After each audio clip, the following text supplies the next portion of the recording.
ওই মিটিংয়ে তারা একটা সিদ্ধান্তে এসছেন যে যেটা হয় মানে মাদকের ক্ষেত্রে বা কিশোর গ্যাংয়ের ক্ষেত্রে যেটা হয়, যাকে আপনি ধরে নিয়ে আসতেছেন সে কারো না কারো সন্তান কিনা, সে তো রাজস্থান থেকে আসে না, আসছে কারো না কারো সন্তান, সে কোনো না কোনো এলাকার দেখা যায়। তাকে ধরে নিয়ে আসার পরে ওই এলাকার মানুষগুলো আসে, আমার পোড়াটা ধরে নিয়ে আসে, আমার বাচ্চাদেরকে ধরে নিয়ে আসে।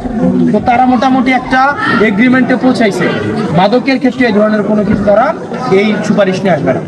ধরেন আপনাদের যারা মাদক গ্রহণ করে তারা কি আপনার সোসাইটির অংশ কিনা?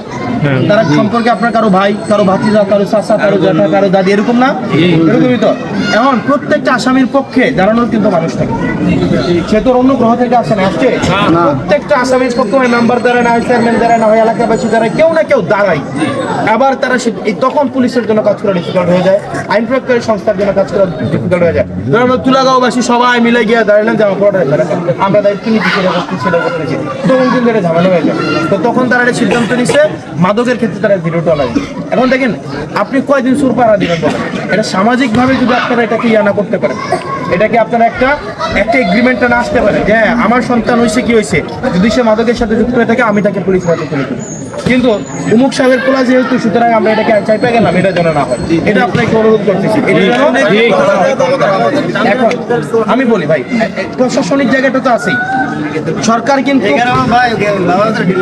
হ্যাঁ সরকার কিন্তু ফাংশন করে, দেখেন সরকার কিন্তু ফাংশন করে, সরকার পাবলিক এবং একসাথে মিলে কিন্তু ফাংশন করতে হয়। এখন আমরা পৌরসভা দিয়ে শুরু করছি, বাকি ইউনিয়নগুলোতে আমরা সমন্বয় করে ফেলবো, আমরা স্কুলগুলোতে সচেতনমূলক কার্যক্রম আমরা চালাবো।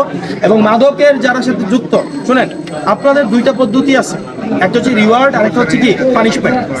রিওয়ার্ড এবং পানিশমেন্ট, যারা মাদকের সাথে যুক্ত আপনারা যদি ফিরে আসেন আপনাদেরকে রিওয়ার্ড দেওয়া হবে। রিওয়ার্ড কিভাবে দেওয়া হবে? আপনাদেরকে কর্মসংস্থানের ব্যবস্থা করে দেওয়া হবে এবং সমাজে সম্মানজনকভাবে পুনর্বাসন যেন নিশ্চিত করা হয় সেটা আমরা দায়িত্ব নেব। আর যদি এরপরেও যদি আপনারা মাদকের সাথে যুক্ত থাকেন তাহলে কিন্তু আপনাদের পানিশমেন্ট করা হবে।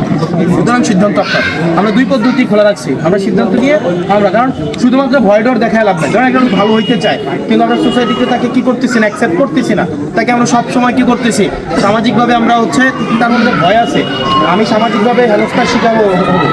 এই ধরনের যারা ভালো পথে ফিরে আসতে চায় তাদের জন্য আমরা রিওয়ার্ডের ব্যবস্থা, আর যারা খারাপ এরপরও খারাপ থাকবে তাদের জন্য আমরা পানিশমেন্টের ব্যবস্থা রাখবো ইনশাল্লাহ। ভাই আমি বললাম তো, আমরা একসাথে সমন্বিতভাবে যদি আমরা সবাই আমরা আগাই যাই, আমরা এই বিষয়গুলো সমাধান করতে পারবো।